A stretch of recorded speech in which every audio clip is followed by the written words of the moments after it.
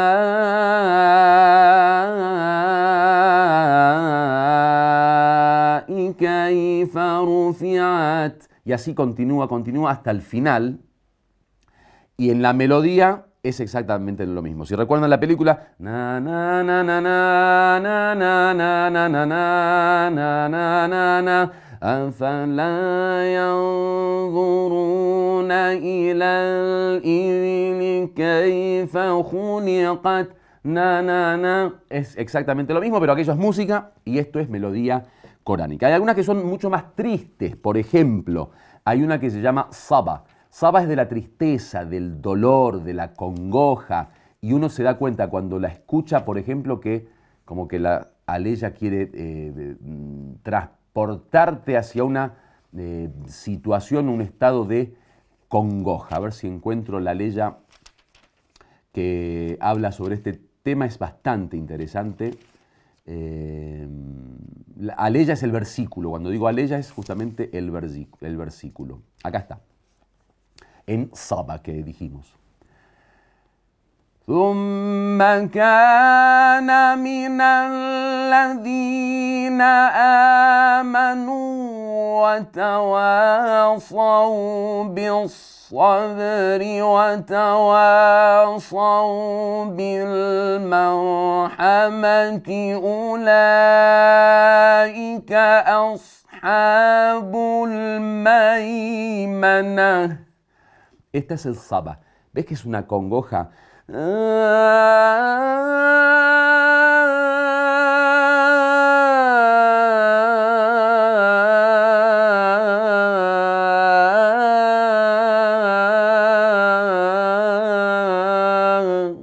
Entonces te da una tristeza.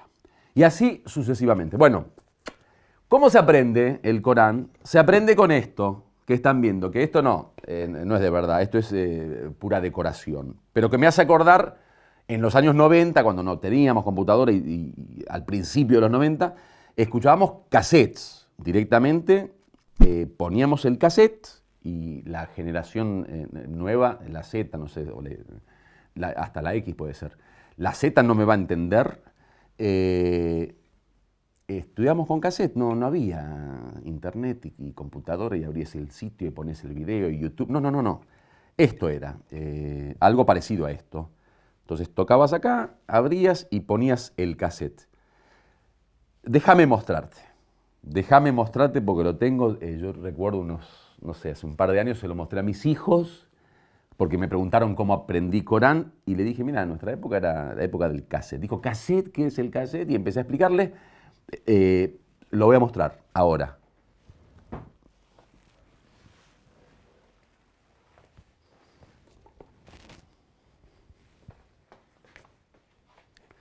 Bueno, esta valija de mi juventud, los años de Buenos Aires, y ahora se van a dar cuenta por qué es de mi juventud. Tengo todavía las pruebas de mi época de artista. Ahí está, en su época, un modelo para mí, John Lennon, Dale una chance a la paz, el pacifismo de los Beatles y especialmente de Lennon. Y bueno, acá en ese momento yo tenía mis cassettes de música, que bueno, como estudiaba teatro tenía música de relajación, música clásica, música de películas, en fin. Y esto, bueno, me lo llevé al Líbano cuando viajé y se transformó en mi, digamos, en mi valija de cassette de Corán. Bueno, acá está el cassette de mi profesor, Abdul Zahra al-Aimari, el iraquí que les había dicho, que era el Pavarotti de Irak, y acá eran las clases que nos daba grabadas ya para memorizar la melodía. Y después, bueno, los lectores famosos de Egipto, por ejemplo, el Menshawi, que es uno de los grandes lectores de una lectura muy poderosa, muy famosa, muy bella. Y bueno, con esto estudiábamos nosotros. Esto era, con esto estudiábamos nosotros.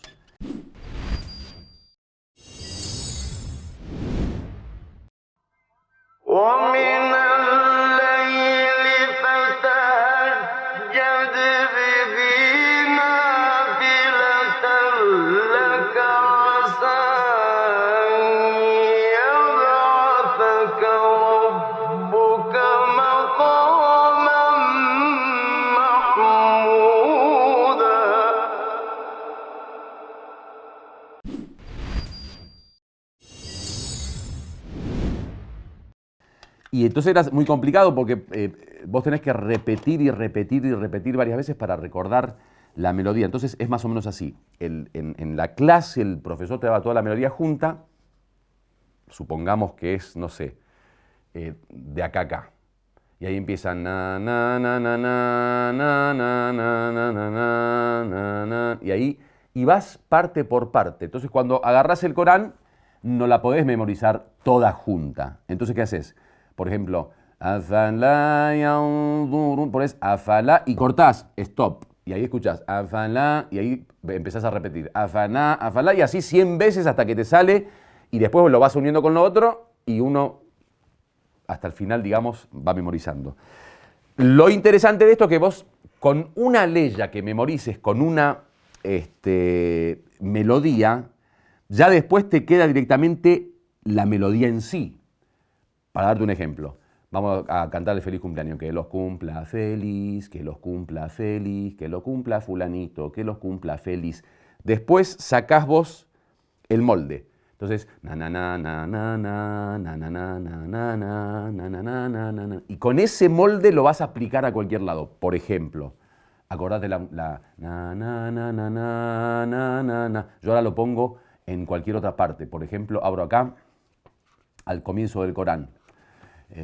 Por ejemplo, Alhamdulillahi Rabbil Alamin Ar-Rahman. Abro en otra parte y lo mismo. وَقَالُوا كُونُوا هُودًا أَوْ نَصَارَىٰ. Y exactamente lo mismo. Abro en otra parte.